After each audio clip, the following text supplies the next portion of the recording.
beberapa clue yang gua rasa hampir mendekati untuk semua orang sadar dan paham tentang kasus yang lagi ramai. Oke, gue langsung ke poinnya aja karena udah banyak banget teror yang datang, ancaman. Aku harus jelasin dulu. Orang yang ada di rekaman suara ini wajib diperiksa oleh polisi. Ya, karena kita tidak punya hak untuk menilai siapa dia. Tapi aku bantu bedah dan bongkar semua kebohongan yang ada di rekaman suara itu. Dia mengatakan di sini ada 5 nama yang dia bawa di dalam pengakuannya. Yang pertama, nama itu dia sebutkan, aku putar-putar, akhirnya aku ketemu temannya Eki. Lalu ke temannya Eki itu mengatakan, itu lihat, Eki lagi ribut sama geng motor, sama Egi. Disusullah ke playover. Kamu harus susul ke playover. Benar nggak ada pengakuan itu di rekaman suara? Ya, masih. Nah, ini yang menjadi titik concern utama saya adalah siapa sosok orang yang dia temuin itu. Nah, kita boleh dong mencurigai sesuatu yang menurut kita janggal dan ini harus di cross check lebih dalam lagi, apakah orang itu ada atau tidak. Karena dalam setiap pengakuan dan keterangan, ketika dia membawa pihak lain, dia juga harus menunjukkan bukti yang kuat. Dan kita untuk mencari kebenarannya, kita harus cross check juga ke orang tersebut. Apakah pengakuan dia benar atau salah, atau tidak ada sama sekali. Itu caranya. Nah, artinya ada nama satu orang yang dia bawa-bawa di dalam keterangannya. Lalu, dia mengatakan, susul ke jembatan. Akhirnya, saya pergi menyusul ke jembatan flyover, karena di situ dia menyebutkan dengan bukan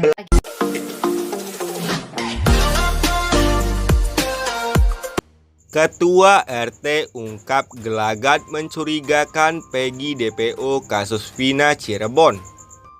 Ketua RT di Desa Kepopongan, Kecamatan Talun, Kabupaten Cirebon, Aris Lesmana, buka suara mengenai sosok Peggy Setiawan alias Perong, pria yang kini diduga sebagai DPO Daftar Pencarian Orang Polda Jabar, terkait kasus kematian Vina dan Muhammad Rizky alias Eki pada 2016 silam.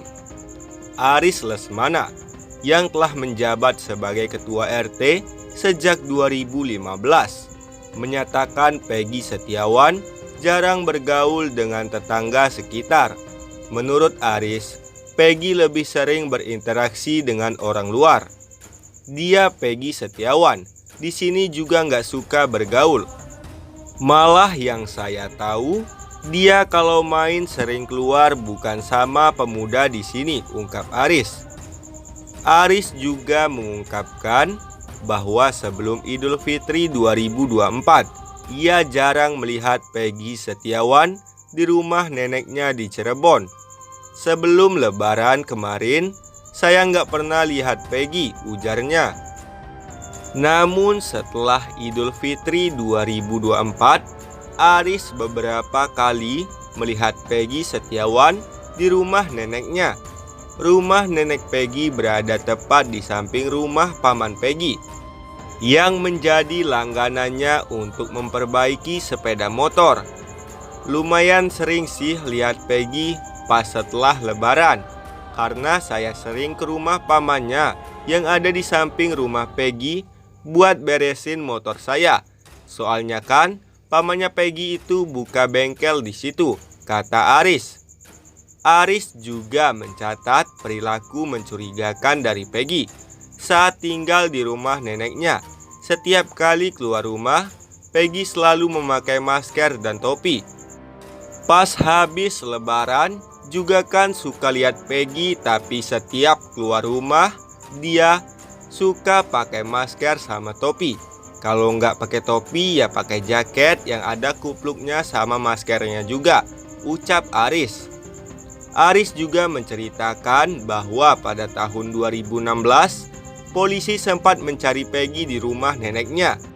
Tahun 2016 juga sempat ramai di rumah Peggy. Setahu saya, waktu itu polisi cari Peggy, tapi Peggy-nya nggak ada di rumah. polisi cuma membawa sepeda motor milik Peggy jenis Suzuki Smash dan waktu itu saya nggak tahu kenapa Peggy sampai dicari polisi, ujarnya. Ia mendengar bahwa pada tahun 2016 Peggy telah pergi ke Bandung menemui ayahnya dan kembali lagi ke rumah neneknya beberapa tahun kemudian.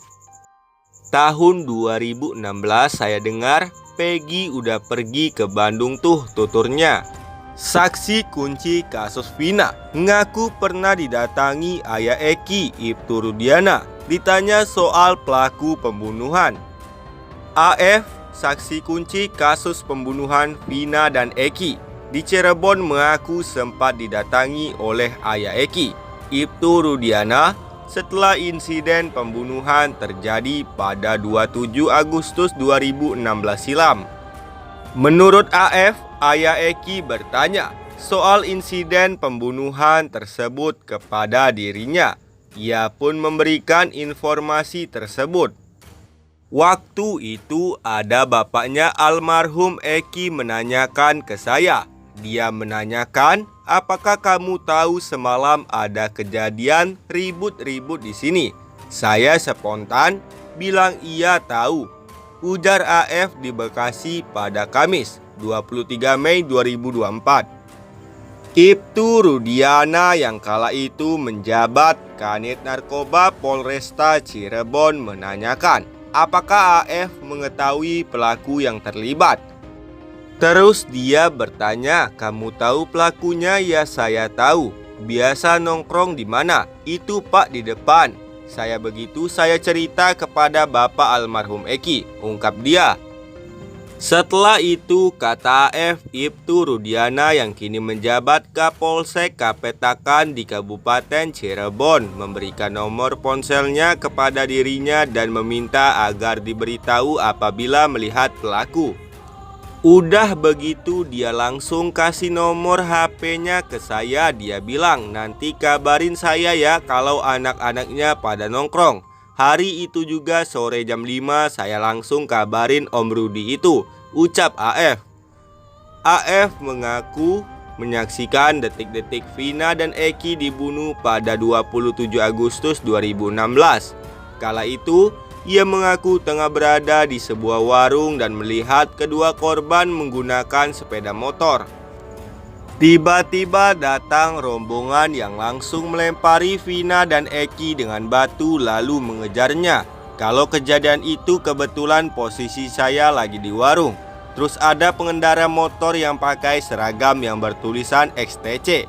Lewat terus dilempari pelaku terus dikejar-kejar, kata AF. Selain itu, dia mengaku melihat Peggy Setiawan alias Peggy Perong di lokasi kejadian. Dalam perkembangan terbaru, AF dimintai keterangan oleh polisi mengenai Peggy. Momen Peggy tersangka kasus Vina Cirebon saat ditangkap polisi. Peggy Setiawan alias Perong ditangkap usai buron 8 tahun di kasus pembunuhan Vina dan Rizky alias Eki